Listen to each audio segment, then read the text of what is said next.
Bueno, hola, buen día. Espero.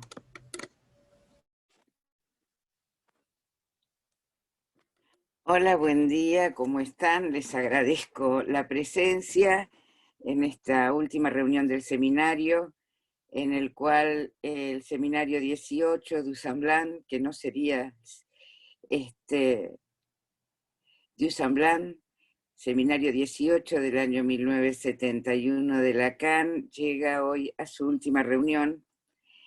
Llega a su fin y creo que hemos atravesado todos y cada uno varios momentos del seminario y yo no sé si han advertido, a mí también me resultó de importancia ir viéndolo en el camino y no es la primera vez que lo recorro, seminario, que hay novedades teóricas. Yo considero, y esto es lo que tengo ganas de plantear, y por lo cual también planteé este seminario como seminario de escuela, es que este es un seminario bisagra entre, y trae aire fresco, como decía en la invitación, al recorrido de Lacan. Bisagra entre qué y qué. Lo voy a decir a mi manera, es una bisagra entre lo simbólico y lo real. Lacan nos plantea una relación en este tiempo de su enseñanza entre la lógica y la escritura. Va a tratar de escribir, de hacer escritura de la lógica para dar cuenta de qué, para dar cuenta de algo con lo que él tropieza en el seminario anterior, en el seminario de los 4 discursos, y es lo real del goce. Es allí, y retomo algo que dijo Silvia Weinstein en la última reunión muy bien, es allí donde en el agujero Lacan lo hace bordear, lo bordea con el término, con el concepto de semblante. Semblante y lo real. Lacan trata a lo largo de estas 10 reuniones del seminario de asentar el semblante y lo real. A lo largo de esta propuesta, ustedes lo habrán advertido también, hubo varias reuniones con diferentes analistas de la escuela que llevaron adelante clase por clase, sesión por sesión del seminario, haciendo un eslabonamiento entre aquello que fueron los 4 discursos como artefacto y esta nueva lógica escritural que él en la clase 8 designa como lotes, entre la 6 y la 8, ¿no? En literatura, que designa como lotes, conjunto, elot en inglés, como lotes de letras lógicas con las que va a intentar cernir lo real. Un real, ¿cuál? El goce y lo que él denominó plus de gozar. Plus de gozar que en algún momento va a emparentar con el síntoma, y en otros momentos de este seminario le va a dar un lugar propio al plus de gozar, tal como en el discurso del analista lo ubica en el lugar del semblante.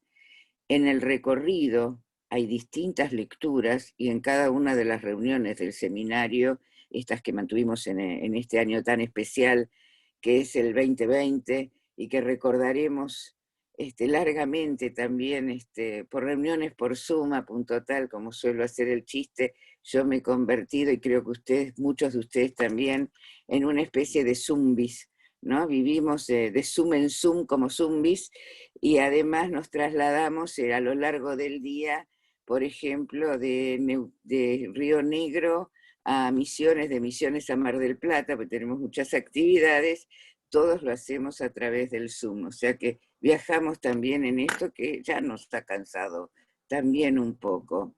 Bien, a lo largo de este seminario y de este año, cada expositor ha dejado su letra y ha dejado su modo particular de leer esta obra de Lacan.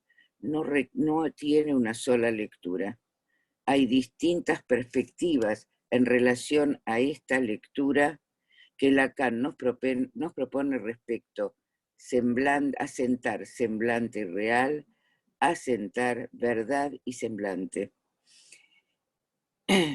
A lo largo, decía, de esta propuesta, el plus de gozar y lo que fue la gente en los 4 discursos, en lo que él llamó artefactos simbólicos, ahora devenido en el 71 semblante, Lacan lo ubica para interrogar cada discurso, pero también vale preguntar, creo que lo lleva bastante lejos, pero que a la vez abre a todo lo que va a transcurrir en los siguientes seminarios, UPIR, Ancor, y les diría hasta prácticamente el final de su recorrido, va a tratar de hacer nuevas escrituras.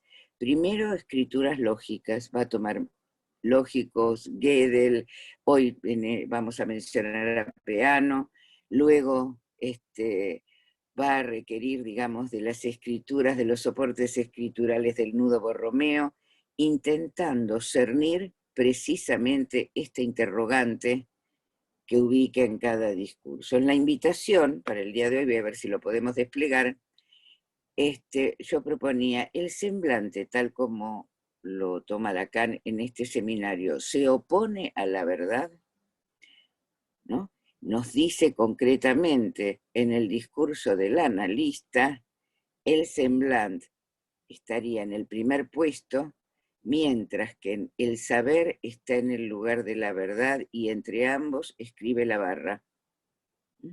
Entonces, A, luz de gozar, ¿no? Arriba de la barra, debajo, esto que él dice, oposición, ¿no? ¿Verdad como oposición al semblante? La letra, en otra de las...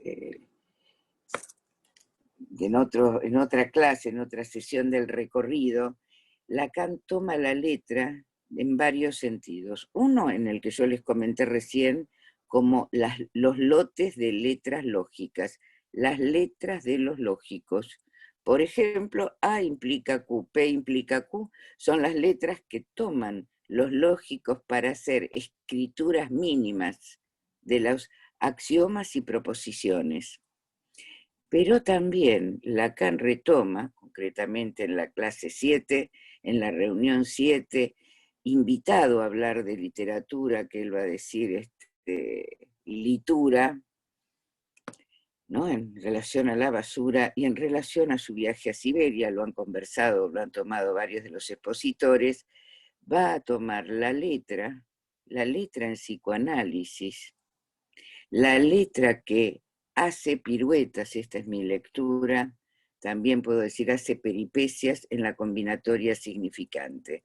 O sea que aquello que fue letra como soporte material del significante en la instancia de la letra, pasa a ese borde.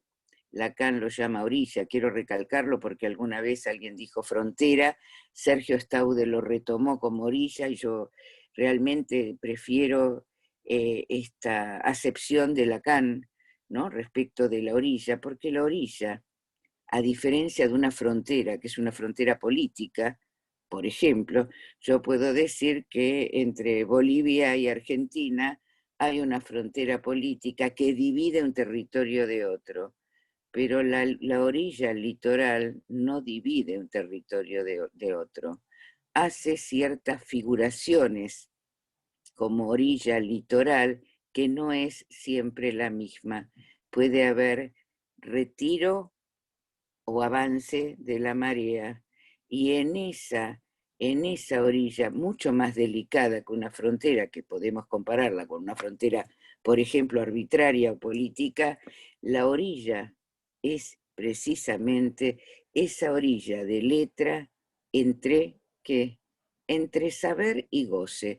Fíjense que hay una de las delimitaciones a partir de la letra, que es un significante que como analistas y sobre todo en la transmisión tomamos muy a menudo, y que Lacan en este seminario hace un desarrollo, yo les diría maravilloso respecto de la letra, porque no solo es la letra en relación al psicoanálisis, sino que toma la letra en el sentido de la letra, digamos, como la letra china, también la japonesa, las letras que tienen que ver con las lenguas orientales, que van a remitir precisamente a ideas puestas, ideas puestas en relación a la letra y donde cualquier cambio en ese ideograma va a ser un cambio importante en relación a esa letra que está escrita.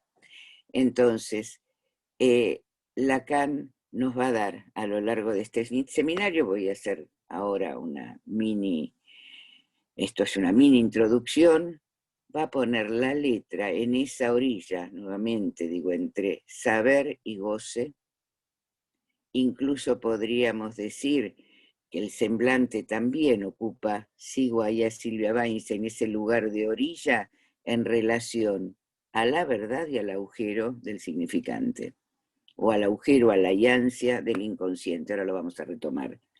Entonces, ¿cómo termina este seminario? ¿Cuál es la última? Yo digo, es un mini recorrido de las clases previas. ¿Cuál es lo último que nos dice Lacan en esta clase 10 de junio del 71? ¿Qué dice Lacan allí?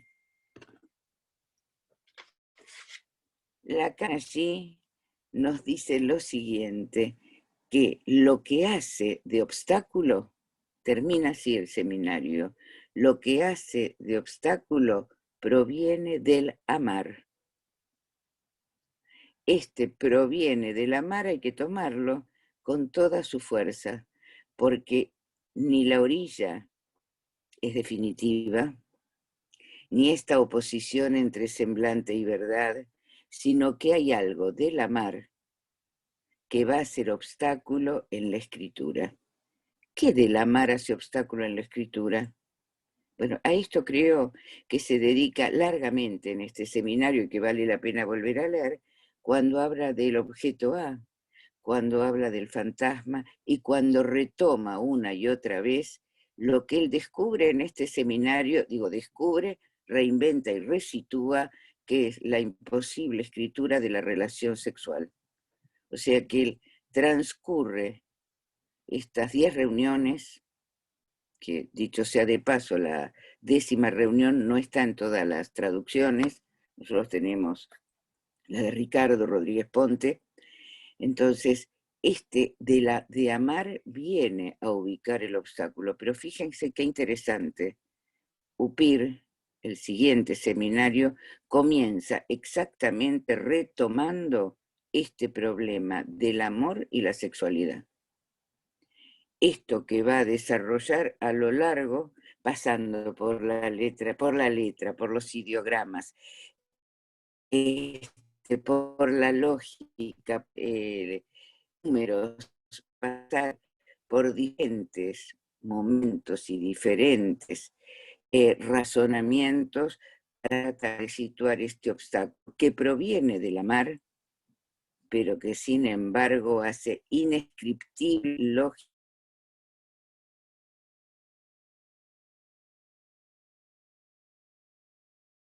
que Lacan propone una y otra vez, que parece que ahí está, la imposibilidad de hacer escritura de la relación sexual, que no hay escritura de goces heteróclitos. A partir de estos puntos, entonces digo, encamina la pregunta por las escrituras que ya en este seminario serán la oportunidad de comenzar, de iniciar las escrituras lógicas que denominó matemas de la sexuación. Retoma entonces desde el inicio mismo del seminario, yo recién dije la frase final, pero me interesa hacer el recorrido, sitúa de entrada la dimensión del semblante. Esta dimensión del semblante, que es la hora de la verdad para un hombre, para lo masculino, sería mejor decirlo, y respecto de la fémina, el semblante, la dimensión del semblante, hace de disyunción, de no juntura entre goce y semblante. En esta lógica va a tomar y redefinir el falo y lo que también nos va a importar, que del falo lo hace función fálica. Falo y función fálica en este seminario de Lacan encuentran una diferencia. la función X, que X hay que atribuirla en relación al falo, que le permitirá el inicio de estas escrituras de los matemas, ¿no? No sin pasar por el padre de la excepción, Paplum, ¿no? Lo llama así Paplum, padre, no hay de lo uno, no hay ninguno, no hay, ¿no? La excepción lo llamará también.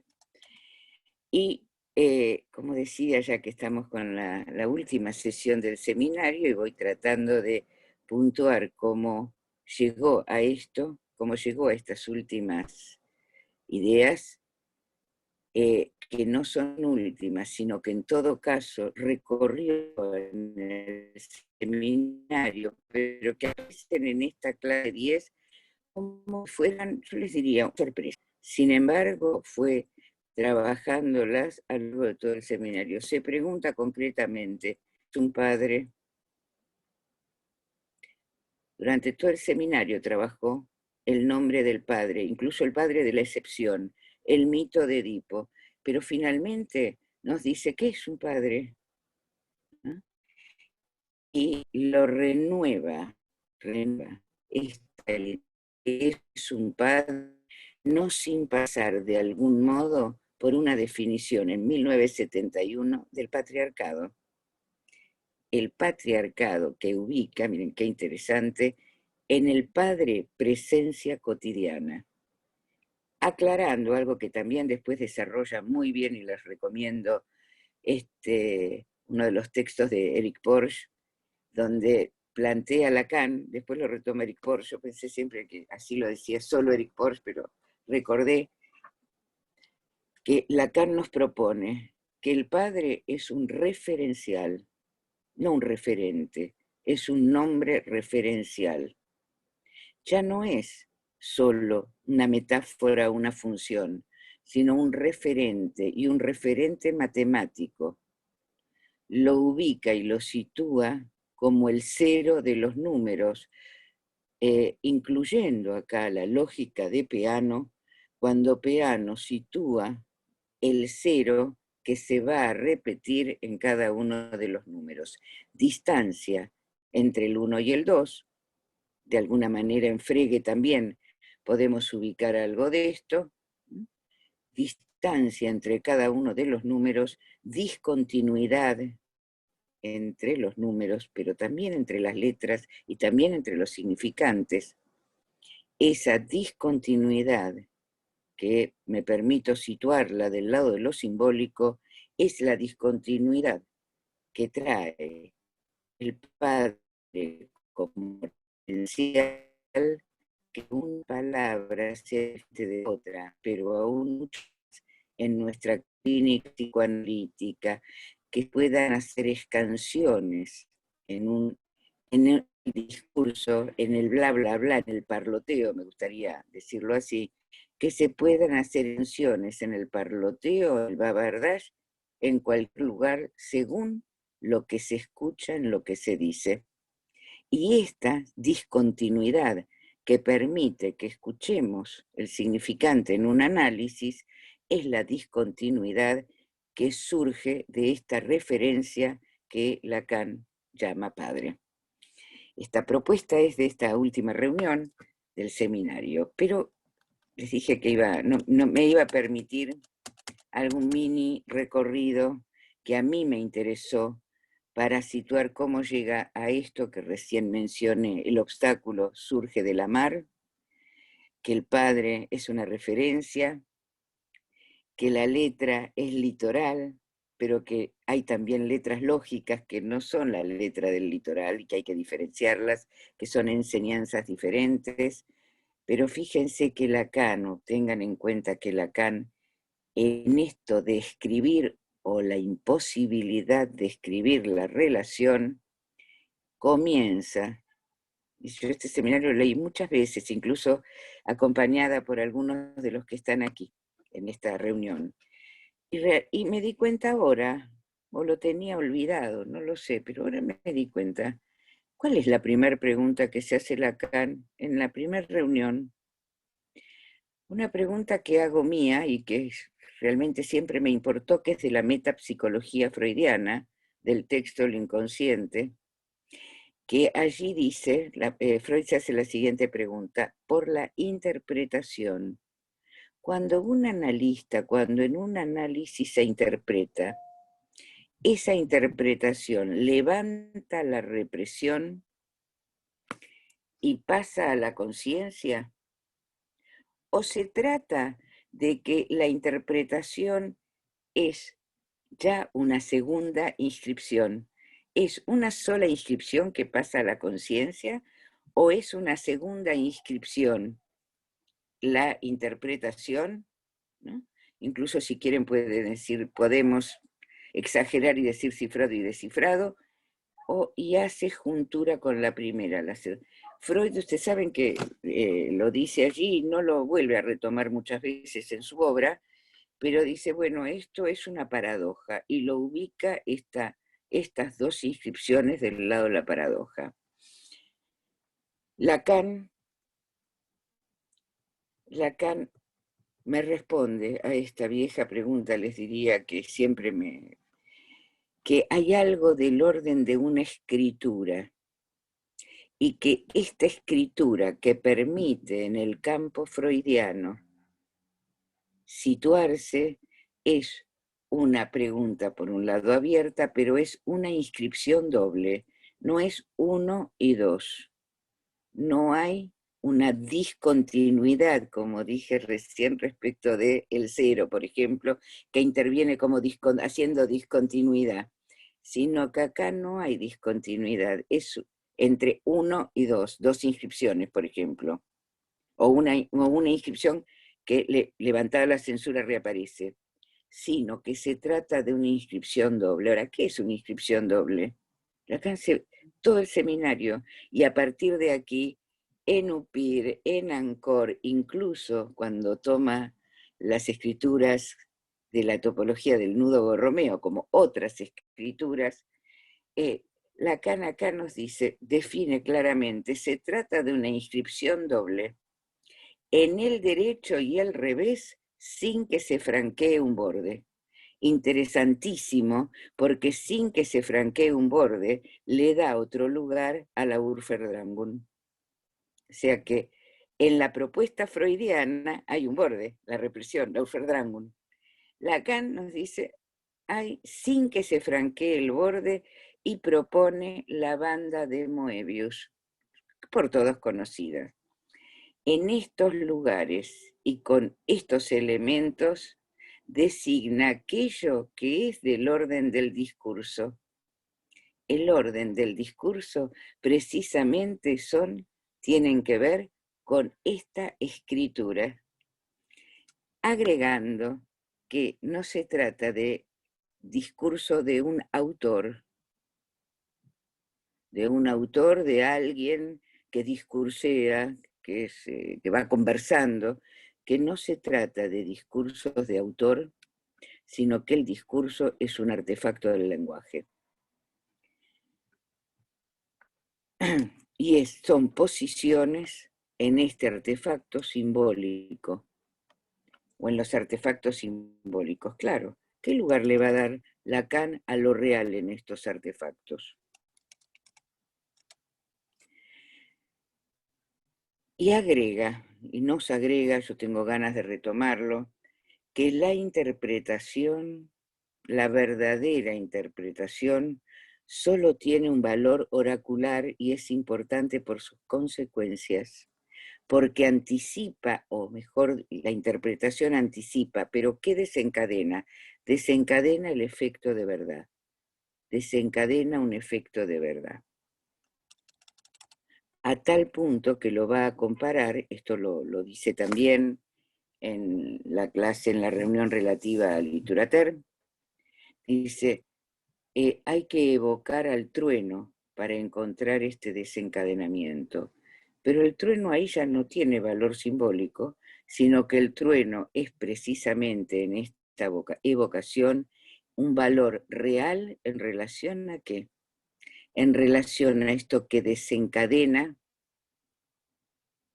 que hace ruido, si quieren, signo, también lo llama así, y que es puro semblante. Se trata también en el trueno del semblante, y aún más, lo adjudica al nombre del Padre a esta referencia. O sea, este Padre referencial que se ubica en la discontinuidad, incluso le dice el Padre es numerable, es tan numerable como, tomando algo de Frege, de Bedeutung y sentido, de significación y sentido, va a decir, cuando numeramos los reyes, George I, George III, George IV, enumeramos los reyes ahí, hay un número numerable, el Padre referente y número, ¿no? Al mismo tiempo, este referencial truena provocando consecuencias, una de las cuales es precisamente la discontinuidad necesaria para que del discurso surjan posibilidades de escucha y posibilidades interpretativas, mejor dicho. Entonces, ¿qué quiere decir? ¿Qué quiero decir cuando les comento que de lo que se trata es que Lacan está haciendo a lo largo del seminario y nos propone y nos relanza a las problemáticas propias de la escritura? Escritura de las que se sirven del lenguaje y se sirven también del semblante, o sea que ya ha sido trabajado como genitivo objetivo, como objeto que regula la economía del discurso. Y esto es nuevo en Lacan. El discurso del inconsciente, lo tomo de él, es la emergencia de cierta función del significante. ¿Pero qué es esta emergencia de la función significante? Lo que se revela del funcionamiento del inconsciente. ¿Y qué se escribe de el funcionamiento del inconsciente? De esa ansia, de ese borde del semblante, se escriben los traspiés en un discurso, que Freud lo revela en el inconsciente, pero ¿qué intenta escribir Lacan? El goce, y agrega, ¿de qué goce se trata? El goce sexual. Entonces, ¿cómo escribir el goce sexual? Que identifica claramente, dice el goce sexual, el falo es el goce sexual. ¿Cómo escribir el goce sexual? En esto que ya sabemos todos nosotros los presentes, que ese goce sexual, de la relación sexual entre X e Y, no hay escritura lógica posible. Son los problemas que nos trae que, bueno, estamos a esta altura, tal vez alguno de nosotros lo tenga un poco más resuelto a lo largo de la obra de Lacan, pero aquí lo va presentando, les diría, casi por primera vez. Y dice, ¿qué es entonces? Si el falo es el goce sexual, es solidario del goce sexual, voy a la clase 2 de este seminario en el que se pregunta cómo puede llamarse sexualidad a eso de la relación sexual. Y dice, ¿qué es la sexualidad si el goce sexual es el falo? ¿Cómo distinguirlo entre él y ella, entre hombre y mujer? Y hay una frase que para mí es importantísima y que creo que vale la pena recordar, que hombre y mujer en relación al inconsciente no tienen nada que ver con lo biológico y que tampoco tiene que ver con la combinación XXXY. Eso no tiene nada que ver con aquello que es enunciable y que se llama de las relaciones entre entre hombre y mujer.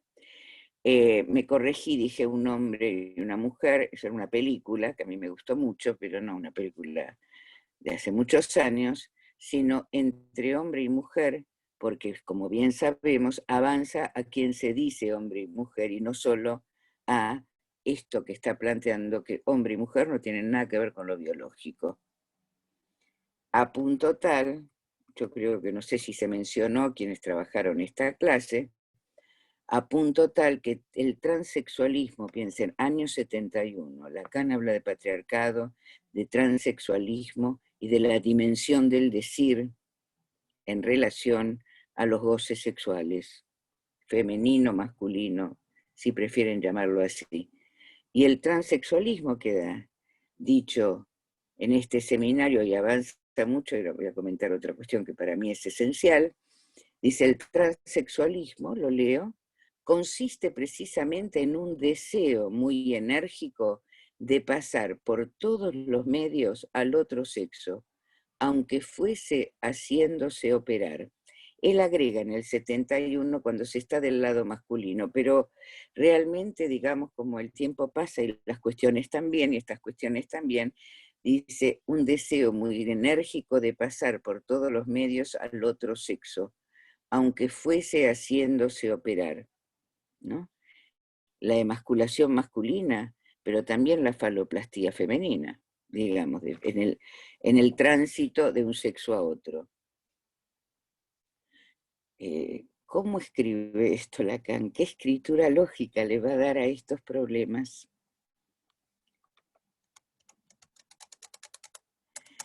Y agrega algo que lo dice aquí, y yo creía que solo lo dice en este seminario, lo pensé durante mucho tiempo, pero como avancé un poquito hacia UPIR, también lo vuelve a decir Upir, y esto es una perla, sobre todo para los que les interesa la sexualidad en tiempos instituyentes, lo que por ahí la clínica de niños también, pero sobre todo para repensar tiempos instituyentes, dice, la diferencia puede surgir muy precozmente.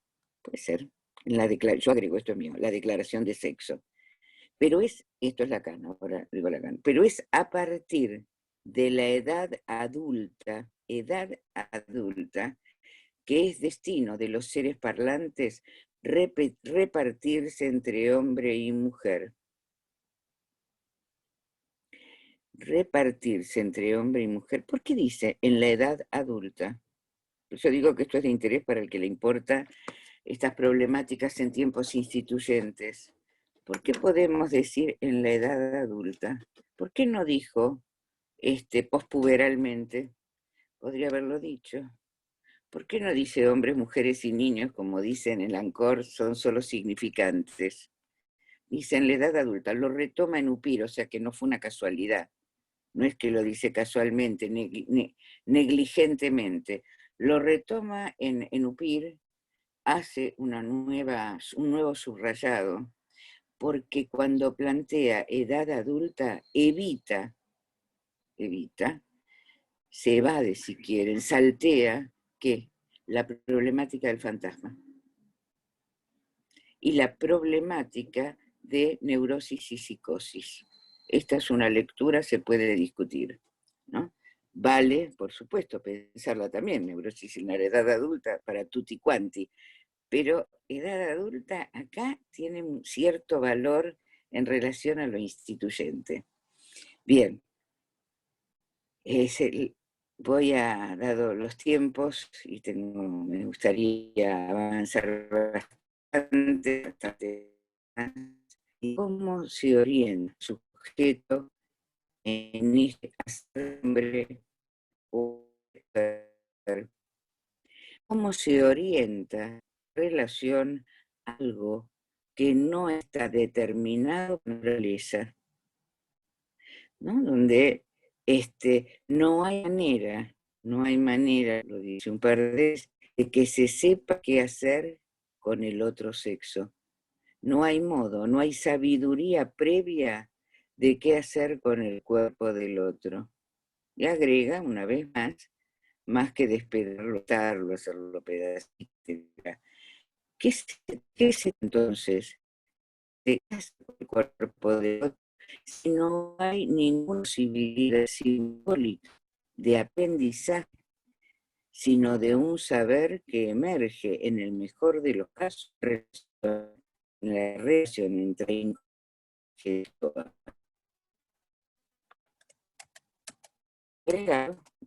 Pues hay cosas que, bueno, muy interesantes, ¿no?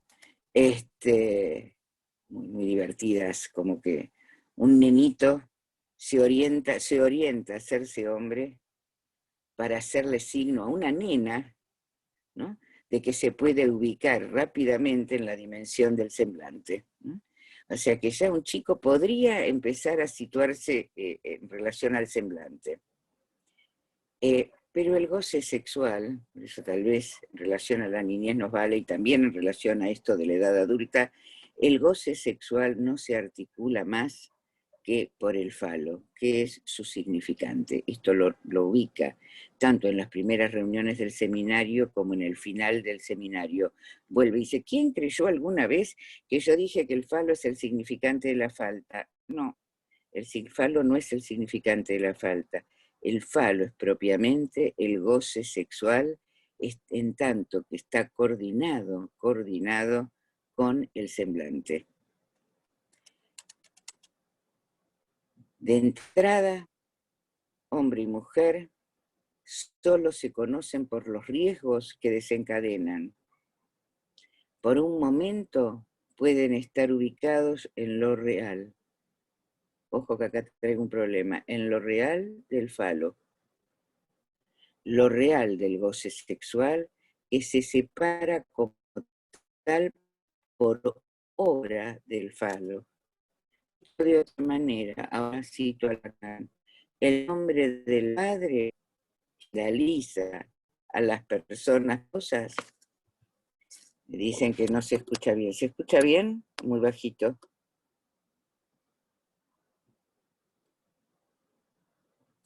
¿Se entrecorta? Esperen que... Voy a ver si puedo... si me dan un segundito, voy a ver si puedo conectarlo con otro Wi-Fi que tengo.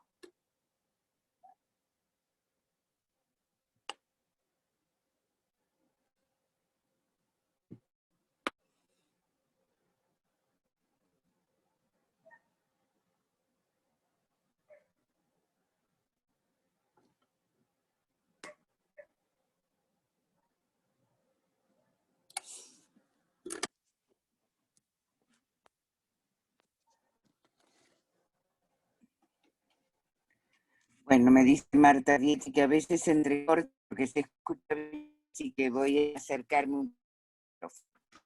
Entonces ya puse otro, tengo dos Wi-Fi, a ver si el otro funciona mejor.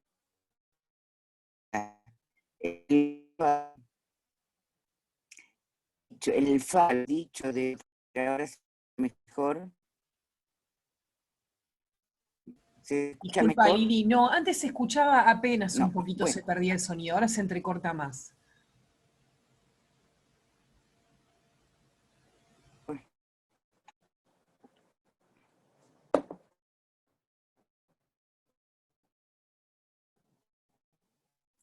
Es así. Cuando funcione bárbaro el Wi-Fi, siempre me suele pasar. Me acerco un poco más al micrófono a ver si mejora un poco la calidad del sonido. Dicho entonces nuevamente, por ahí es difícil, volver a plantear lo mismo. Es el nombre del Padre lo que permite, ¿no?, lo que permite, en todo caso, que el falo, como goce sexual, pueda, yo lo voy a decir así, instalarse. Y esto lo vuelve a tomar sobre el final del seminario. Voy avanzando.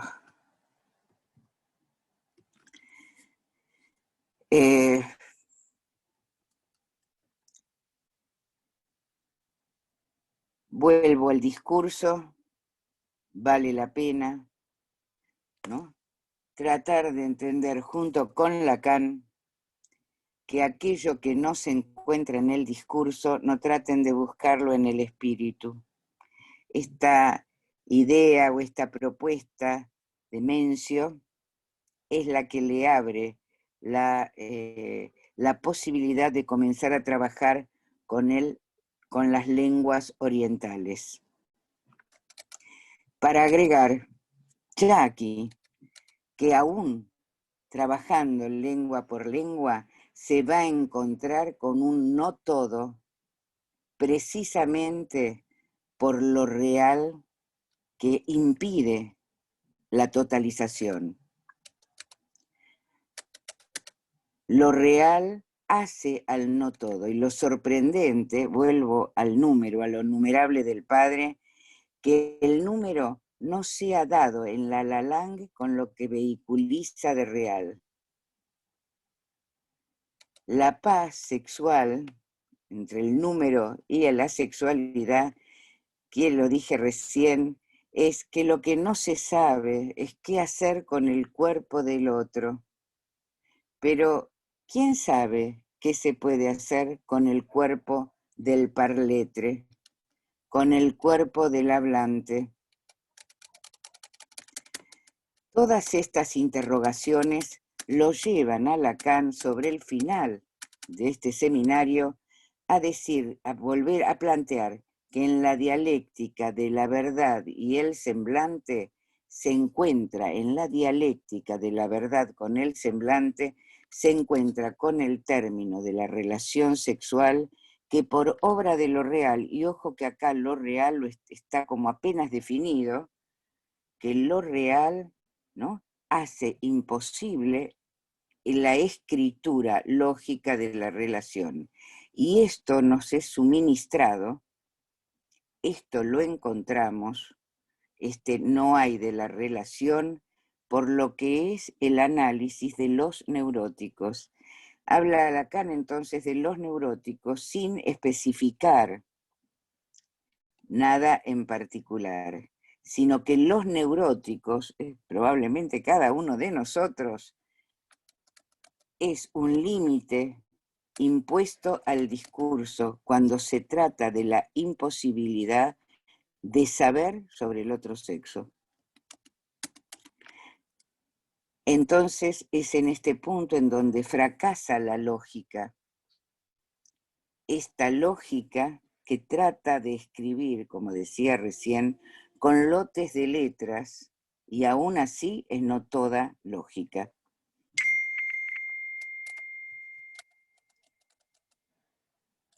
¿Por qué? Porque entre la composición, en esta articulación entre goce y semblante, hay algo que articula esta distancia entre goce y semblante, ¿no? Volviendo, Lacan vuelve a Freud una vez más y dice, de lo que se trata es de la castración. Es por efecto de la castración que entre goce y semblante, que es lo que vengo mencionando, es por efecto. ¿Y qué hacemos los neuróticos? Lo dice incluso a nombre propio, me voy a incluir. ¿Qué hacen los neuróticos con esta castración? La evitan. Es un evitamiento de los neuróticos. Para lo cual, para el que le pueda interesar, yo simplemente lo voy a mencionar, menciona a dos analistas y dos trabajos, uno de Bettelheim y otro de Number, sobre la iniciación, los ritos de iniciación. Los ritos de iniciación a la sexualidad son los ritos de iniciación, muy interesante esto, respecto de qué, respecto de que pueda situarse entre semblante y goce, ¿qué? La sexualidad. La sexualidad encuentra entonces una puerta de entrada con los rituales, ¿no?, que en todas las culturas, y hoy diría en todos los continentes, se hacen presente para tratar de ayudar a evitar la castración y para que el sujeto se encuentre con el goce sexual. No solo es un marco simbólico, como más de una vez se ha dicho y el propio Lacan lo ha dicho, sino que de todos modos, respecto de la entrada a la sexualidad, los ritos de iniciación marcan un punto de que, de entrada, ¿a qué? A lo real del sexo del partener. O sea, no solo lo real del sexo del sujeto, sino también lo real del sexo del partener. Y ahí reubica y escribe el semblante. Entonces dice que esta artificialidad de los ritos son el modo de poner un tapón a lo real de la sexualidad, a lo real del sexo.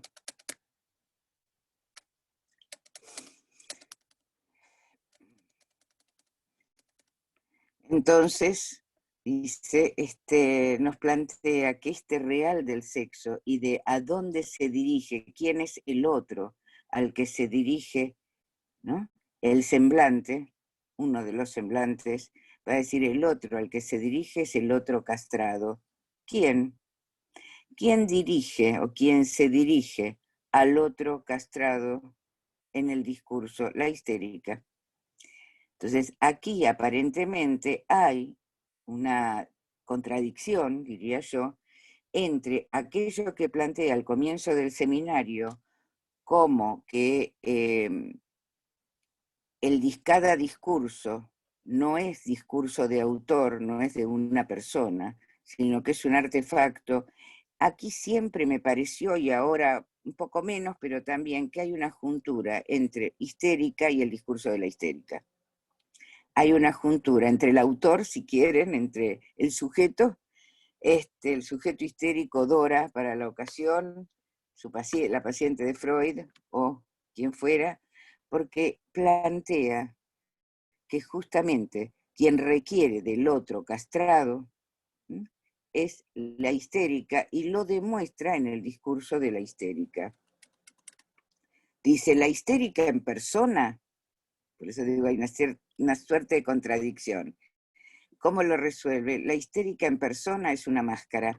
Silvia Weinstein trabajó, la vez pasada mencionó también la cuestión de la máscara como diferente del semblante, bien lo sabemos, pero dice que la máscara, personne en francés también quiere decir máscara, y no solo máscara como la mascarada que planteó Joan Rivière en su famosísimo texto de la mascarada, ni la mascarada, tal como lo trabaja Lacan en el seminario 11, dándole un lugar a la cuestión, a la pulsión, el objeto pulsional señuelo, sino que dice la histérica en persona, por eso digo, por momentos se confunde y por momentos diferencia, persona, máscara de el artefacto, el discurso de la histérica.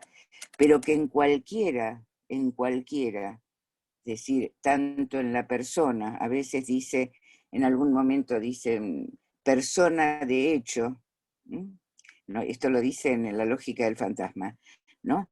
Uno puede decir el sujeto de hecho y el sujeto lógico. Bueno, acá podríamos también situar esto que dicen en la lógica del fantasma respecto de la histérica como sujeto de hecho, de existencia de hecho y de existencia lógica en el discurso de la histérica. Pero en ambos casos se dirige ¿a qué otro? Al otro castrado. Ahí está como lo que nos vuelve a decir Lacan una vez más y que creo que todos nosotros lo sabemos, lo tenemos presente, es ahí donde Lacan nos dice una vez más aquello que Freud nos enseñó, que la histérica requiere de un padre que caiga, de un padre impotente, pero al que se le solicita toda la potencialidad.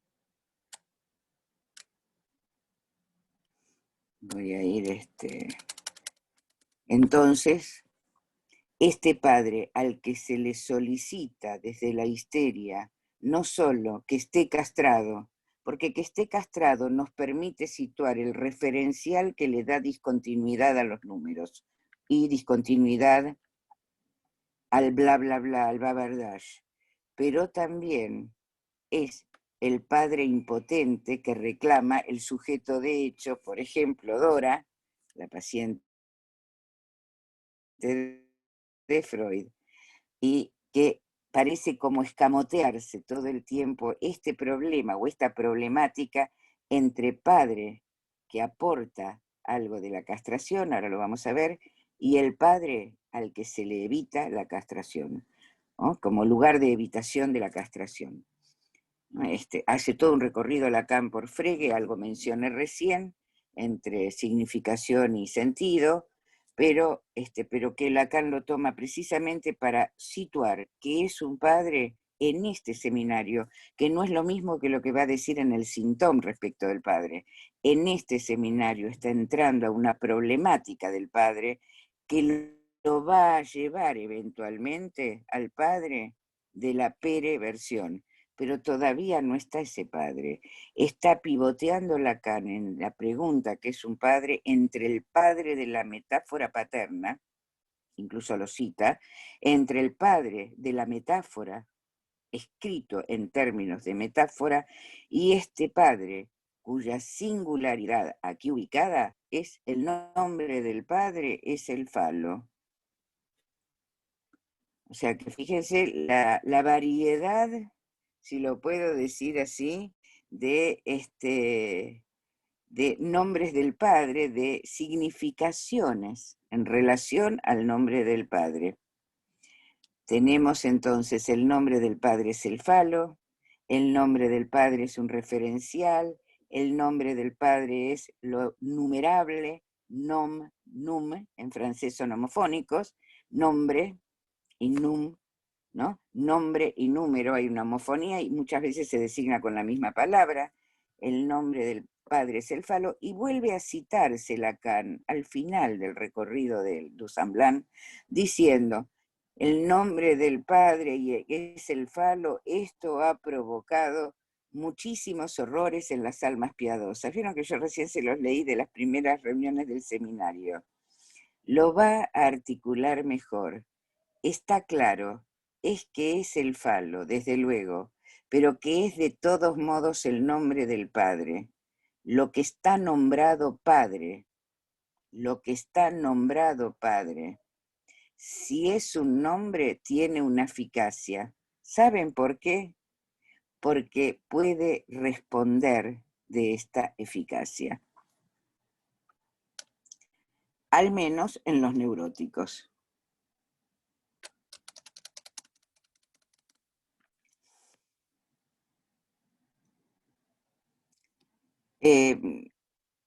También me sorprendió, debo decirlo, por ahí no tiene una importancia teórica enorme, no sé, no lo sé, pero vale la pena, digamos, al menos saber, darnos por enterados, que Lacan no dejó de lado ni el patriarcado, como decía hace unos minutos, ni la inseminación artificial para hablar del padre.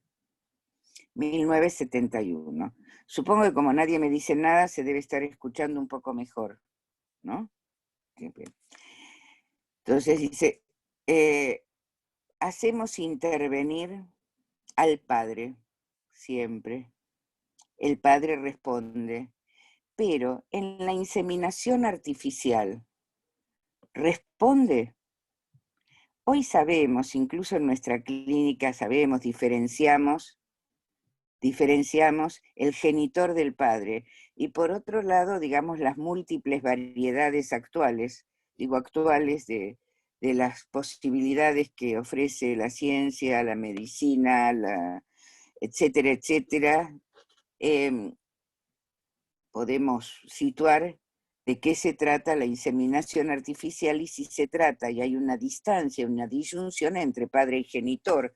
Creo que hoy no estamos en el 71, pero en el 71 Lacan nos dice algo, y dice la inseminación, no está ahí para nada. No es en la inseminación artificial que esté el padre, sino que lo constituye es su presencia nombrada, su presencia nombrada, nombre nombrado. En el síntoma responde Lacan a esto para decir, nombrado en la melodía de la voz de la madre. Bien sabemos, el nombre del padre lo transmite la madre y eso parece un aforismo que cualquier madre va a transmitir un nombre del padre, pero algunas no tanto o algunas no. Esto me parece que es una operación de otro orden. Dice, es la voz, en el canturreo, en la melodía. A mí aquí me gusta citar a Bergman, ¿no? En los ecos, ¿no?, de lo sonoro, entre gritos y susurros, ahí está Bergman, entre gritos y susurros, que hay una melodía que nombra una presencia que puede ser, que puede estar, como se designa lo simbólico, que puede estar en ausencia. La inseminación artificial no se insemina un padre, el padre se nombra. Mucho más entonces cercano a esto que para Lacan es muy fuerte, que es el nombre del padre, ahora es una referencia. Y ya sabemos o habíamos leído que en los seminarios siguientes, por ejemplo, en el Dom Perrin en el 21, trabaja exclusivamente esta cuestión, ¿no?, de el nombre del padre, ya no solo como referencia, sino también como tropiezo en un decir. Es decir, es del orden, se va a enraizar en el inconsciente. Entonces, dice también algo que me parece ya más conocido, pero que a mí me importa, dice, ¿acaso analizamos alguna vez al padre? Siempre se analiza al hijo de un padre. Siempre el analizante está en condición de hijo, refiriéndose al padre o a un padre. El padre, entonces, lo digo como definición casi oracular de Lacan, el padre es un término, en este padre de la referencia, en este padre referencial, es un término de la interpretación, vuelvo a la interpretación como empezó el seminario, es un término de la interpretación psicoanalítica, esa interpretación que es una escritura doble, una inscripción doble, donde el padre es allí, en esta doble faz, también una interpretación. Y ahí entramos en este padre referencial, este padre numerable, el padre que no solamente está castrado, sino por el hecho también de estar castrado, acá toma una oposición entre, o una diversidad de lectura respecto del pape plan, o sea, de no más uno, ¿no? Y no hay del uno, que trabaja cuando en la clase 7, en la clase 8, 6 y 8 va ubicando las fórmulas de la sexuación, y esto que empieza a trabajarlas, le da muchas vueltas hasta encontrar un lugar para las fórmulas de la sexuación, y que va a ubicar este padre de la excepción, pero este padre de la excepción, ¿no?, el padre plein, no hay, también es el padre numerable, que es también un más uno en la cadena, pero que va a permitir desde ese lugar de la excepción la posibilidad de una discontinuidad. Incluso una cuestión muy freudiana, Lacan aquí podría decir nuevamente, como dijo en Caracas, yo soy freudiano y si ustedes quieren pueden ser lacanianos. Él acá es freudiano cuando nos aporta respecto del padre, tanto el de la excepción como el que aparece en la discontinuidad numerable, ¿qué nos dice de esta función, de esta referencia, que no solo es una excepción, sino que desde la excepción impide muy freudianamente que el hijo, los hijos, entren en el goce incestuoso? Muy freudiano. Freud casi les diría a la letra. Por eso dice, el padre es numerable, es un número. George 1, 3, 5 toma esta referencia de Frege, pero también nom, num, nom es un nombre. Hay nombre del padre.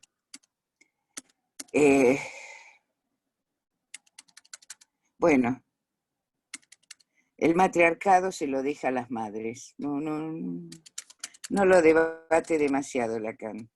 Solo agrega, y con esto voy a ir terminando, así si quieren nos queda un rato de diálogo. La madre, por el contrario al padre, no importa quién ejerza, puede ser la mamá o el papá, digamos, en esta referencia, la madre, si hay un padre referencial para Lacan, al término de este seminario, nos va a reiterar que el matriarcado es un linaje, y es un linaje innombrable e innumerable, innombrable e innumerable,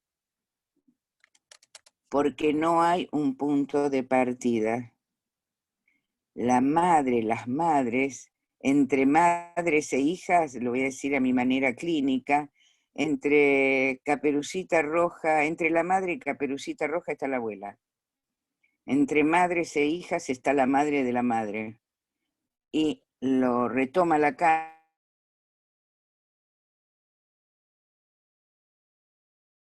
La castración es quod materm, es según la madre.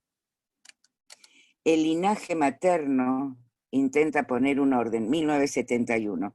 No sé, en la actualidad, los linajes de los reinados europeos, hay muchas mujeres y muchas madres. En Bélgica, en Suecia, en Inglaterra, en el Reino Unido, etcétera. Debe haber algunas más. Recuerdo lo que recuerdo en este momento solamente. No sé qué hubiera dicho ante este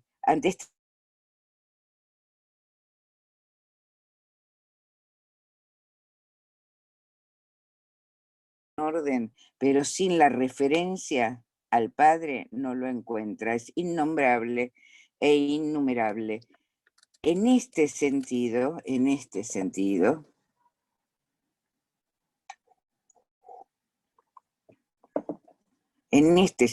si la madre es innumerable, la pregunta de este no número, de esto innumerable, habría que hacerla, y esto es fuerte para nosotros, en la pregunta por la posibilidad, no del goce, no todo, de la femenino, que ya empezó a escribir respecto de la función fálica, no toda función fálica. Esto lo comienza a escribir, a instaurar, a proponer en este seminario. Supongo que a lo largo de las clases esto debe haber sido más que expuesto, sino que además se pregunta ¿qué es el goce en una mujer si se trata del sujeto de existencia, de la existencia de hecho? Cuando la histérica requiere de un padre castrado, y también de un partener castrado, mejor dicho, de un padre impotente y de un partener castrado, ¿cuál es el principio entonces del goce, el goce de la histérica?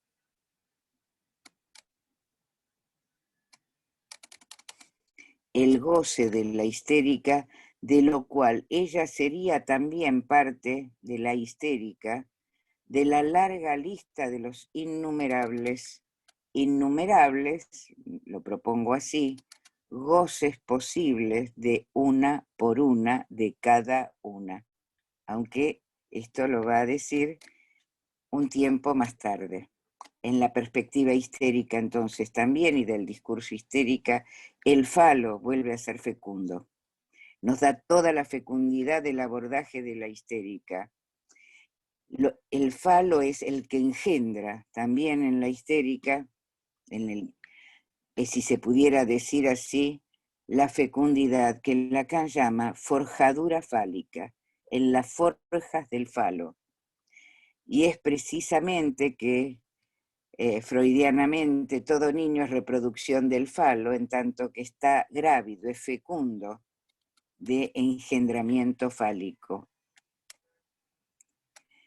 Para ir terminando, entonces está claro que si la castración tiene una relación con el falo, no es ahí que designamos el falo, sino que lo vamos a designar en el para todos y en el no todos, en el no toda.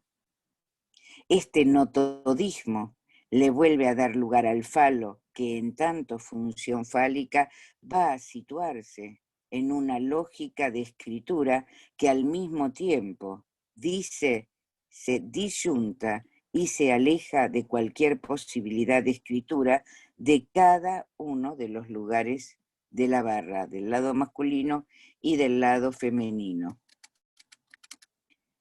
Este pasaje requiere, como sabemos, una mediación, el al menos uno, como decía hace un rato, que yo subrayaba, ¿no?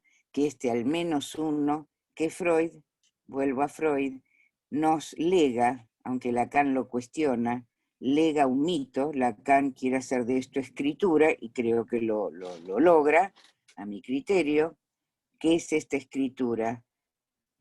¿Qué es lo que se va a escribir en este al menos uno o no hay ninguno, el pas de plan? Acá queda ambiguo. Precisamente lo que fue el parricidio, el asesinato del padre, que Freud lega como mito de asesinato.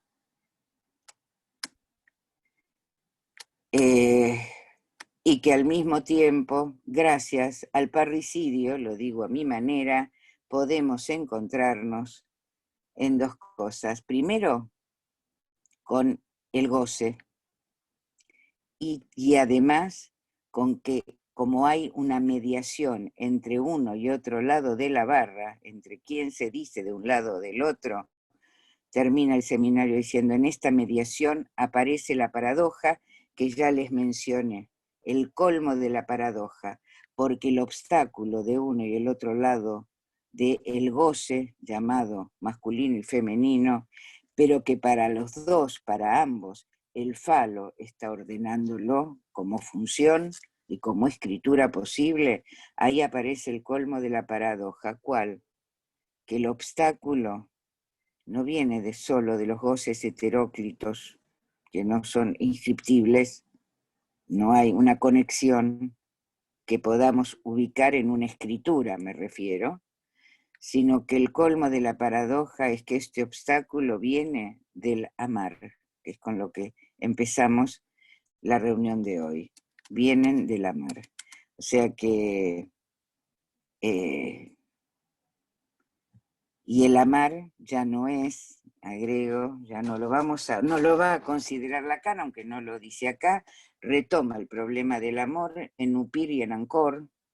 En Upir, como bien sabemos, en esos aforismos y en estas las dificultades del amor y de las paradojas del amor, pero aún más, 2 años después, 2 años y medio después, en Ancor, va a situar que el obstáculo del amor o el obstáculo con el que hace obstáculo es porque el amor también es lo real del amor, que el amor no es fusional ni narcisístico con exclusividad, como lo planteó Freud, sino que el amor también está atravesado por la castración y atravesado por lo real. Es en ese real, de ese real del amor, que también podemos situar esta paradoja, obstáculo, de este intento esforzado que hace Lacan en todo este seminario y que continuará respecto de la relación sexual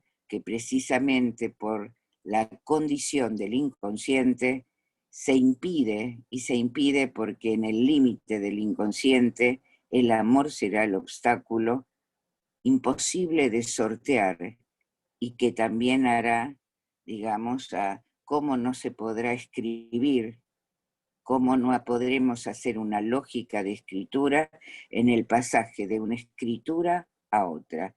Les diría, de un sujeto de hecho a un sujeto lógico.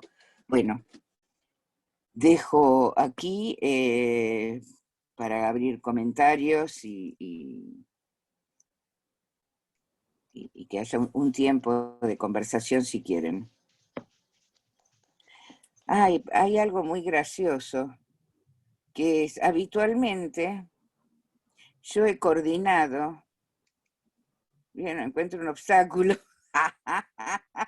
Silvia Weinstein, ¿querés coordinar las preguntas ya que estás ahí y que te causa gracia? Así que Silvia Weinstein será la encargada de coordinar. Con muchísimo gusto, mira, estaba por hacer una pregunta. Bueno, la escribo y coordino, porque además te devuelvo el favor que me hiciste a mí. Vos coordinaste la clase anterior que di sobre el seminario, y con muchísimo gusto. Bueno, Mientras, a ver, la primera persona que quiere hacer un comentario es Patricia Leyac.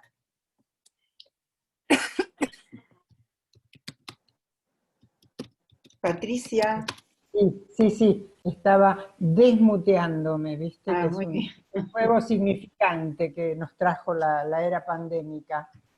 Bueno, Lili, te agradezco. ¿Dónde estás, Lili? Te me perdiste. Ah, ahí estás. Bueno, te agradezco muchísimo el recorrido porque fuiste como llevándonos de la mano por los pasos que va dando Lacan para terminar en el 20 armando sus fórmulas de la sexuación, ¿no? Pero fuiste mostrando como los nudos de la trama, ¿no? Para ir armando esa compleja tela.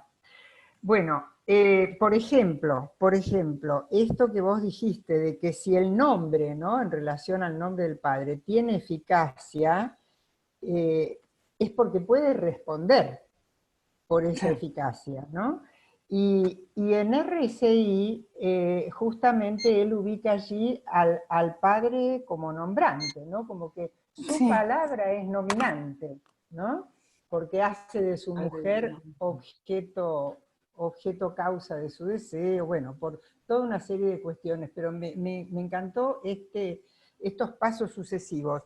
Me llamó muchísimo la atención, y esto lo quiero dejar puntualizado, me llamó muchísimo la atención, y lo voy a leer de las notas que tomé, esto que vos dijiste, que es en la voz, en el canturreo, en la melodía, en los ecos de lo sonoro, vos dijiste entre gritos y susurros, que se nombra una presencia que puede estar en ausencia, ¿no? Se refiere a la madre que nombra esa presencia aunque esté en ausencia.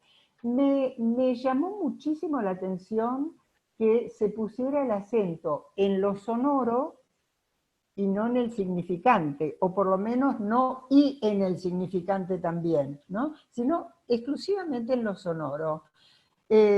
Como una función padre desde el discurso materno, pero alojado en lo sonoro. Eso me parece una novedad, que te lo agradezco, ¿no? Porque es para pensarla realmente mucho. Y una cuestión más, no quiero abundar, pero que me parece fundamental, que lo viene trayendo en distintas clases, esto de la interpretación verdadera como teniendo un valor oracular, ¿no?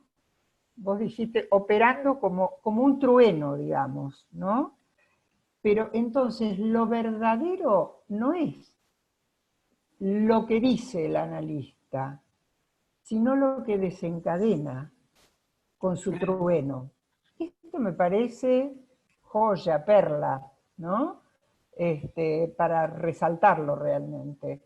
Bueno, por ahora eso, Lili. Muchísimas Gracias. gracias. Lili, ¿vos preferís escuchar varias preguntas Sí. o comentarios y después responder? ¿O de a una? No, voy a responder una por una, salvo que sean muy parecidas o algo así. Por ahí. Ok. Bueno, te agradezco el comentario, Patricia. Digamos, yo pongo el acento, puse yo el acento en esta frase del síntoma, que es, pasa, porque Lacan dice en la melodía. Sí. Me hace acordar al tango, en los acordes melodiosos, bueno, a mí me gusta el tango, pero la melodía, y la melodía, a mí, según mi criterio te diría, tiene que ver con la voz.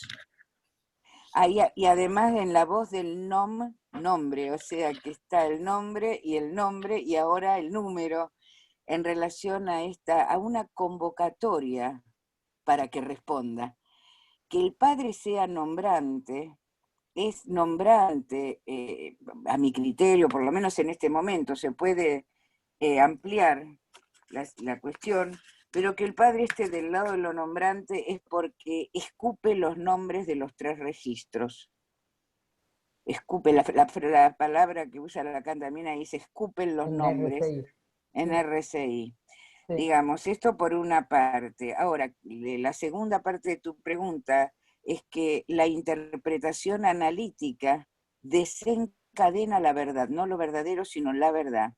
Desencadena la verdad, en ese sentido es oracular, y siempre puede ser justa, porque importa más los efectos que lo verdadero de lo que se dice, porque si hay algo que responde a la verdad va a desencadenarse, como ese famoso conocido ejemplo de el analista estornudó, porque estornudó, y sin embargo puede tener un efecto de escansión o bueno, una serie de cuestiones.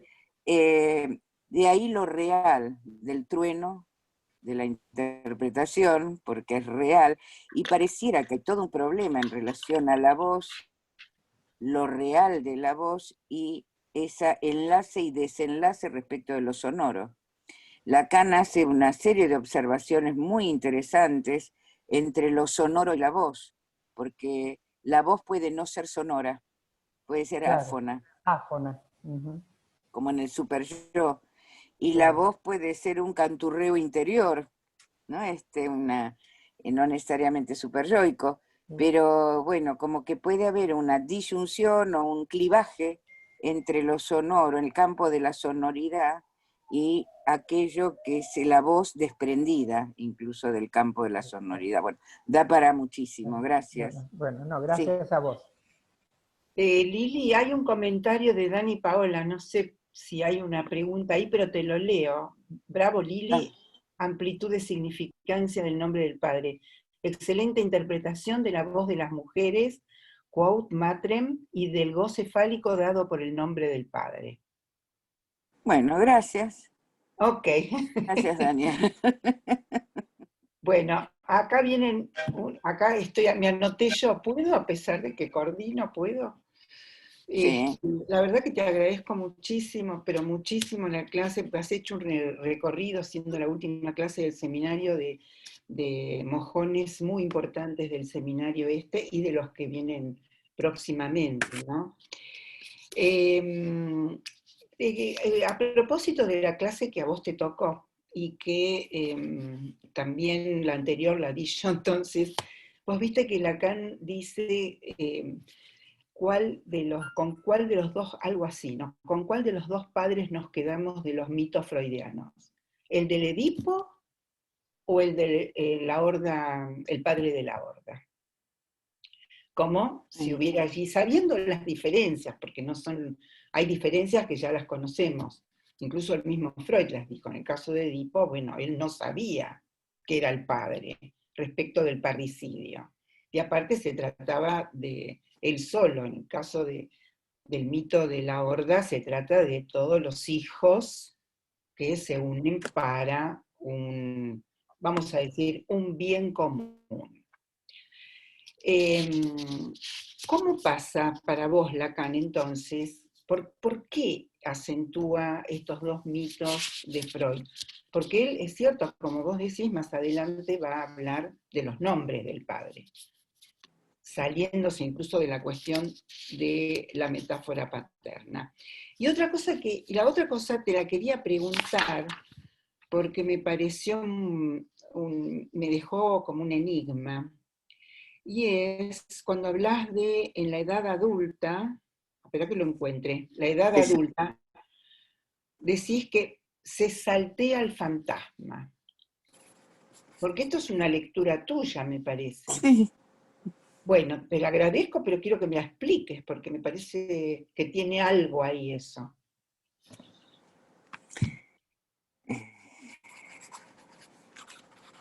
¿Puede ser? Sí, lo estoy anotando para no olvidarme. Ahora sí me coordino. Sí, mira, vamos a empezar por la pregunta por el padre, que me parece que habiendo hecho un recorrido por los discursos y por lo real en el discurso y por el semblante bordeando el agujero, como vos muy bien traías la vez pasada también, termina hablando de los padres freudianos también, para decirnos que todo el cuento del Edipo que no se trata de eso, que no nos tenemos que creer el cuento del Edipo y que no tenemos que seguir con ese famoso cuento del Edipo y todo lo demás. Sin embargo, vuelve a pasar por esto para salir del cuento del Edipo, de la novela del Edipo, como sea, porque además de toda la tragedia sofocleana alrededor del Edipo, como si alguna vez alguno tuvo la oportunidad o el gusto de leer algo de lo que yo he podido mínimamente escribir, a mí de todo el Edipo la que más me interesa es Antígona. Vaya uno a saber, pero bueno, lo dejo para que lo interpreten. Me interesa Antígona. Y es parte, digamos, de toda la mitología edípica. Entonces, ¿qué hace Lacan con esto? Ni Antígona, ni Edipo, ni Sófocles hace de esto una lógica para poder transmitir la lógica edípica más allá de uno u otro padre, porque en los dos casos, tanto en la lógica edípica, que nos va a remitir de un modo más subrayado a lo simbólico, será en Tótem y Tabú, donde nos va a remitir apenas a la cuestión del superyo y a la cuestión de lo real. Entonces, creo que podría decirlo así ahora, por ahí me equivoco, pero ahora, en este momento, es como el tema de la doble inscripción. En realidad es una inscripción doble. El mito de la horda y el Edipo, porque en ambos casos la lógica a la que vamos a arribar es tratar de establecer una lógica de los lugares de la estructura, y de la estructura del discurso también, no solo de la estructura del sujeto. Esto por un lado. Y lo de la edad adulta a mí siempre me llamó la atención de este seminario, primero porque en esa clase 2 es uno de los pocos lugares últimamente más transitados por las circunstancias culturales, que en la que hoy digo una cosa repetida, que es vivimos en un tiempo en el que podemos elegir el sexo al cual queremos pertenecer. Y elegirlo no solo en el decir, sino también, tomando esto de Lacan, de hecho y de existencia lógica. Entonces, esto es muy fuerte, que se pueda elegir y además que haya toda una parafernalia discursiva, ya sea médica, jurídica, social, etcétera, etcétera, que bordean eventualmente, que se intersectan mejor o peor con el psicoanálisis. Y este es uno de los pocos lugares donde Lacan, a mi criterio, toma muy bien el tema del transexualismo y de la cuestión de la sexualidad. Entonces, cuando Lacan dice edad adulta y lo vuelve, yo pensé que era, incluso la primera vez que lo leí, pensé que era un error de imprenta, que Ricardo Rodríguez Ponte lo tradujo como tuvo ganas. Vieron que lo primero, uno tiene una lectura facilista. La lectura facilista es, no es que me salió mal el ejercicio, es que no tiene bien el resultado, esas cosas, ¿no? Trata de renegar como puede de algo que impacta. Pero uno no reniega finalmente. ¿Por qué? Porque esto tiene consecuencias y lo retoma exactamente en el Upir. Yo pensé que no, pero lo retoma en Upir. ¿De qué manera? De manera de que me parece que Lacan se sortea un obstáculo, que es la problemática, que además en la escuela se ha trabajado y sabemos que hay diferencias de posición respecto del transexualismo como psicosis o neurosis. Cuando él dice edad adulta, saltea, o por lo menos no menciona ni aquí ni allí, ni en ninguno de los dos, ni en PIR, ni en otros lugares, supongamos que también lo diga y yo no lo recuerde o no lo sepa, saltea de alguna manera los efectos del fantasma en relación a la condición sexual de cada quien, de cada hablante. Esa condición sexual de cada hablante enlazada a la función fálica y al fantasma da un resultado. Pero también en este mismo texto, para aquellos que plantean la exclusividad del transexualismo del lado de la psicosis, dice, hay algo del orden de lo forclusivo. Hay algo, no dice es forclusiva. No, claro. Entonces abre ahí. Por eso me parece que lo de la edad adulta, por un lado a mí me lleva esto, y por el otro voy a llevar agua para mi molino, y es que a mí personalmente, en mi clínica o en mis intereses respecto de la infancia, de las problemáticas de infancia, plantea que hay que esperar a la edad adulta para que algo de lo real del goce, lo real del sexo en relación a lo real del cuerpo del partener, lo digo de distintos modos, se resuelva en la edad adulta, sea lo que sea la edad adulta, ¿no? Además, que Ok, tampoco podemos decir quién es adulto. A ver, que levante la mano el que diga plenamente soy adulto. ok, gracias. ¿Sí? Ah, Bueno, ahora está Diana Rodríguez que quiere hacer una pregunta.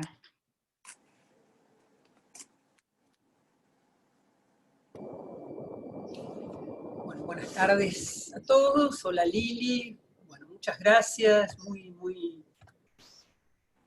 Muy motivador, muchas articulaciones interesantes. Bueno, yo iba a hacer una pregunta, pero primero quiero hacer un comentario. Coincido totalmente que se trata de la voz, ¿no? Por eso Didier Weil habla de la prima donna, que es la madre, ¿no? Y Lacan en más de un lugar habla de la voz como de tiempo primero, ¿no? Cuando trabaja la voz de Dios metaforizada en el shofar como condición de las tablas de la ley, como previa a las tablas de la ley, y en los finales del recorrido, ¿no? En los nombres del Padre, cuando dice que la voz del analista puede ser estrictamente pensada como la es canción, ¿no? La voz como corte. Bueno, ahora la pregunta. A ver si te entendí porque me resultó interesante. En un primer momento dijiste, el semblante se opone a la verdad,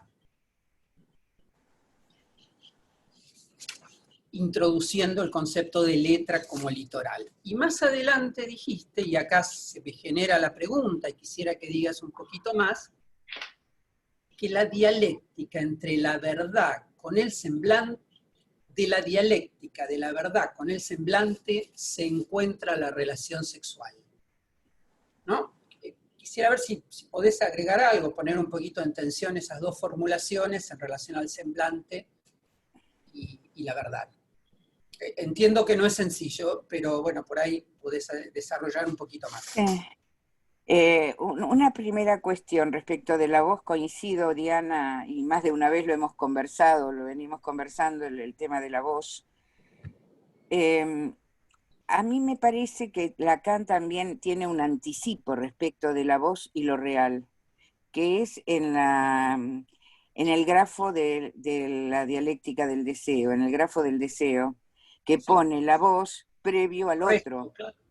previo al otro, previo a la escritura del otro, el otro sin barrar, lo pone, hoy diríamos, en lo real. Yo ahí pongo la madre real. Últimamente vengo trabajando, me interesa reflexionar sobre la madre real, que es una incógnita también.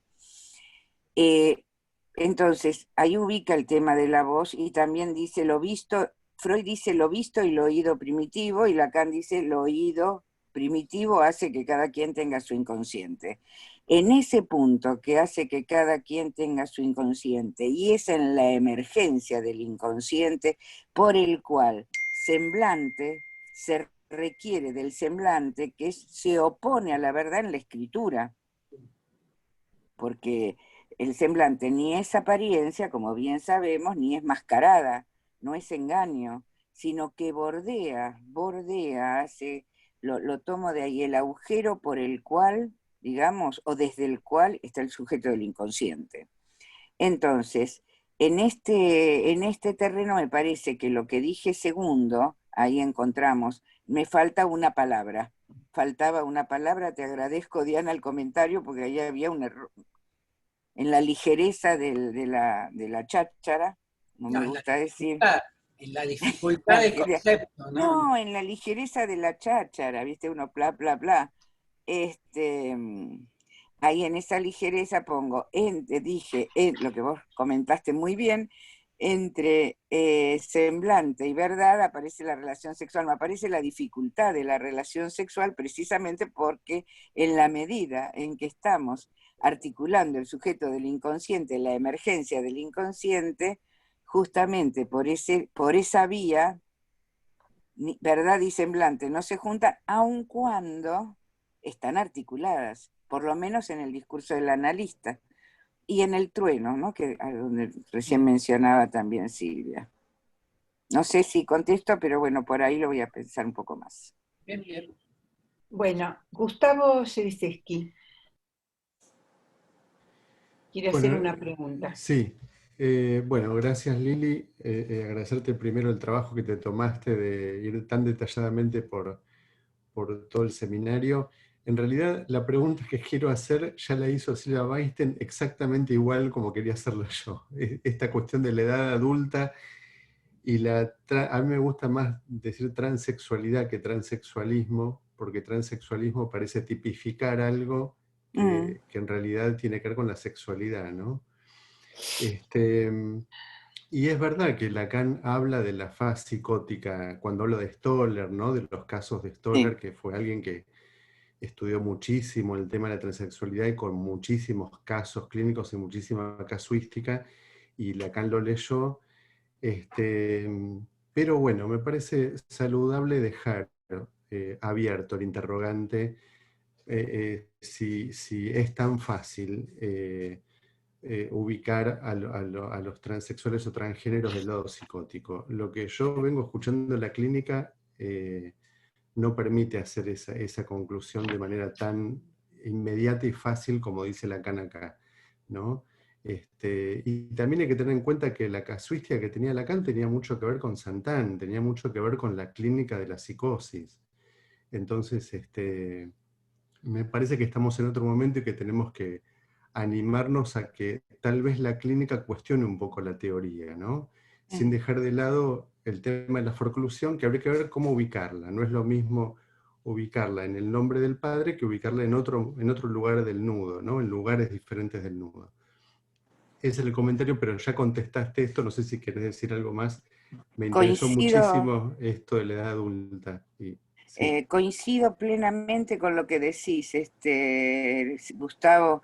No es tan fácil adjudicar una psicopatología, si me permiten decirlo así, con cierta imprudencia, ¿no? Es imprudente hablar de hacer una psicopatología de lo que está a la orden del día y de lo que todavía no conocemos los efectos ni las consecuencias respecto de esto de poder elegir el sexo, hombres, mujeres, niños y niñas, y que alguna vez alguien me corrigió y me dijo niñas. Bueno, está, en fin, para complicar un poco más el lenguaje.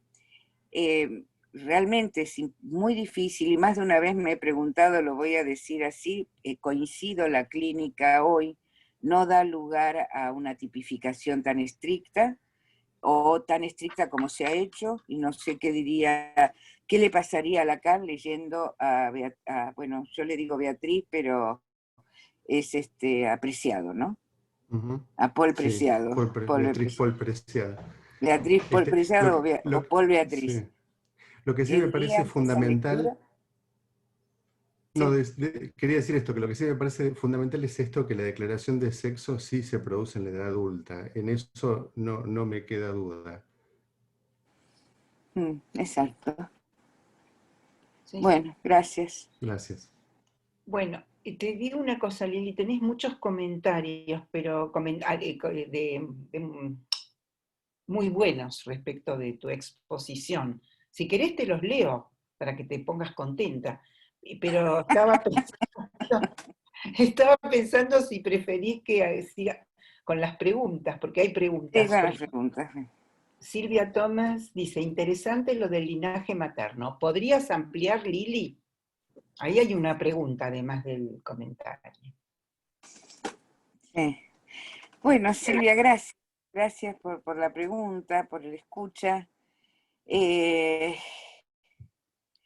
Lacan no avanza mucho con esto del linaje materno innumerable, sí, pero por eso articulé allí lo que para mí está en el linaje, para mí tal vez digo algo mío, pero que en algún momento lo escribí, y que creo que sale a algo de eso ahora en Cuadernos Sigmund Freud, en el próximo número, que propuse algo de esto también, no así, pero muy parecido, respecto de mujeres y de hijas y madres, y de cómo adviene una mujer en relación a la salida de la proporción madres e hijas, o madre e hija, porque hay una proporción inversa entre madres e hijas y mujer, ¿no? En relación a lo que podríamos decir niña-mujer, para hacerlo más fácil. No es exactamente lo mismo. Y del linaje materno, lo que siempre me viene bien, lo mencioné, ahora no se me ocurre otra, pero se me puede ocurrir rápidamente, se me puede ocurrir alguna, es la historia de Caperucita.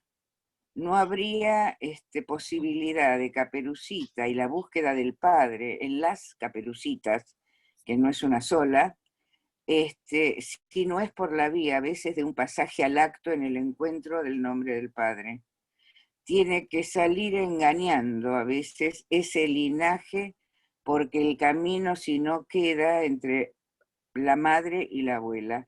Yo iría por ahí, me parece que da para mucho más, por ahí en la lectura es largo, del texto que sale en Cuadernos, esta proporción inversa entre hijas y madres, niña, mujer, o mujer y niña. Parece que ahí hay algo para trabajar, que es muy amplio,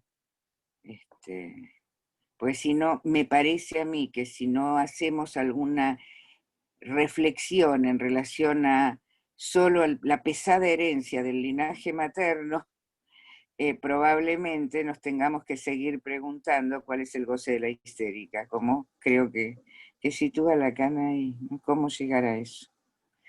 Digo, hay toda clase de problemáticas se abren, pero bueno. Lili, bueno, como te dije, como estamos cerca, primero te voy a hacer, hay una intervención que quiere hacer Cristina Ochoa, por lo que veo acá, los demás son todos comentarios, como te dije, muy halagadores, muy buenos. Gracias. Después los vas a poder ver igual. Sí. Cristina, ¿estás ahí? Sí, gracias Lili. Gracias porque, bueno, no solo hiciste un rastreo por todo el seminario, sino que lo que escuché es que fuiste a todo el seminario para lo que lees como unas interrogaciones fundamentales que Lacan sostiene a lo largo de todo el seminario y que retoma en estas últimas clases, ¿no? Bueno, algunas cuestiones, muchas para seguir pensando. Una que me interesó muchísimo es esto que vos traes de cómo pensar, o cómo piensa Lacan en este seminario, la cuestión del padre, y lo que vos definías como, decías, el padre es un término de la interpretación psicoanalítica, y cómo articulabas el padre y la cuestión de la interpretación. Me parecía muy interesante porque escucho que vos acentuás algo que Lacan trabaja en estas últimas clases, cuando plantea que dada la función fálica, ¿no? Cuando dice, el para todos como función no existe. Y me pareció, y quería rescatar y acentuar, porque las acentuaciones no son cualquier cosa, me parece que vos ahí planteás una línea, a mí me resulta muy interesante, que vos estás planteando desde una imposibilidad la excepción misma, el lugar de la excepción en relación a esa imposibilidad, ¿no? Vos hiciste una lectura muy especial del al menos uno, que me parece que en principio desubstancializa, digamos, no hay otra alternativa que sostener el goce del otro ahí donde el otro no existe. Pero bueno, una cuestión es esto que uno puede decir, esta cuestión estructural de la perversión neurótica, y otra cosa es el trabajo de interpretación y de lectura que se hace ahí, y me parecía que vos acentuabas en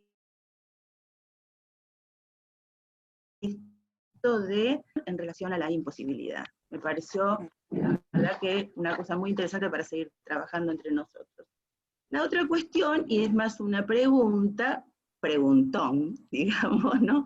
Esto que Lacan trabaja, retoma muchas veces del trabajo freudiano, si se trata de una inscripción o de dos en el trabajo de la interpretación. Pero lo que me gustaría, no sé si se puede en este momento ir un poquito más allá o dejarlo como un tema para seguir trabajándolo en trabajo de escuela, ¿cómo lo articulabas con la represión primaria? ¿No? Porque está toda esta cosa, a mí me trae muchísimas preguntas esto, ¿no? La cuestión de la banda, esto de que no se franquea un borde, también lo vuelvo a decir en relación a el discurso analítico y el discurso del amo. Bueno, aparece esta cuestión, pero sabemos también que la banda es producto de un corte, o sea, la estructura misma es producto de un corte. Entonces, bueno, no sé, si tal vez pensaste algo más como para abrir esta cuestión, ¿cómo lo pensás en relación a la represión primaria? Y muchísimas gracias, Lila. Bueno, no sé si puedo, pero voy a decir algo que José Suberman escribió de que hay trans histéricos, absolutamente de acuerdo, por eso no acuerdo con la tipificación, como le decía Gustavo, de neurosis, psicosis tan simple, no tan simplemente, así que sí, empezando por Paul Beatriz Preciado, ¿no? Que vale la pena releerla, o releer algunas cosas, después uno se aburre y la deja, pero es interesante algunas cosas que plantea respecto del falo y no de la función fálica. Se dice además deudora de Lacan, pero bueno, eso está por verse. Cristina, te cuento, a mí hay algo que me interroga, tal vez alguna vez lo comentamos históricamente, que es esa pregunta de Freud, respecto de si la interpretación analítica, creo que más de una vez lo debemos haber comentado entre nosotras a lo largo de la historia, que si la interpretación levanta la represión o es una segunda inscripción. Como él lo deja abierto, a mí es un tema que me importa, siempre me importó, respecto del avance de una cura. Es inevitable esa pregunta, porque si es una segunda inscripción, ¿a qué obedece esa segunda inscripción y cómo viene, casi te diría, cómo se engarza en relación al inconsciente, ¿no? Esta pregunta que se hace Freud y que da para un montón. Entonces, cuando Lacan dice ahí, bueno, pero el sujeto es el corte en la banda de Moebius, y entonces nos presta la banda de Moebius para decir, es una inscripción doble, sin derecho ni revés, es decir, es una inscripción. Ahora, si la represión primaria, ahora digo una barbaridad de la que espero no me echen de la escuela por lo que voy a decir, la banda de Moebius, si uno tanto la ve imaginaria, en lo imaginario dibujada, como si uno hace un papelito doblado, porque cuando uno la pesca en tercera dimensión, que es como se lo plantean los topólogos, todo cambia. Pero yo no tengo acceso a la cuarta dimensión, a lo sumo, ¿no? La banda de Moebius, si uno la ve esto, es un borde alrededor de un agujero. Entonces, por eso digo yo, esto no está dicho, pero a mí tal vez sea intuitivo, no sé si matemáticamente se puede decir así, pero a mí me interesa tal vez situarlo de este modo, ese agujero, que es también efecto del corte, porque bordea el agujero, no es algo totalmente consistente. Ahí me parece que ubicó la represión, el Urferdrangon. No habría corte sin Urferdrangon y sus efectos. Por eso me parece que ahí habría que seguirlo conversando, afinando mucho el lápiz, porque lo que digo es por ahí una barbaridad intuitiva, pero bueno, por ahí vale la pena seguir avanzando por ahí, porque es digamos, cómo se sitúa, cuál es la relación entre, y hay algunos, concretamente, en este momento hago memoria, es en el seminario de la identificación, cuando sitúa esto en relación a la Urferdrangon. Así que después la seguimos, repasemos algo de ahí. Mira, acá hay una pregunta de José, además Ajá. de lo que comentó antes. Dice, en relación al linaje materno, ¿cómo habrá hecho Leonardo entre madre y abuela? Dibujó y pintó todo lo que pudo. Hay que ser creativo para salir de ahí. No, en este momento diría solo esto, José, es una muy buena pregunta. Bueno, dada la hora, nos vamos todos. Un aplauso, pido un aplauso. Muchas gracias por las preguntas y por acompañar todo el seminario y a los que estuvieron antes.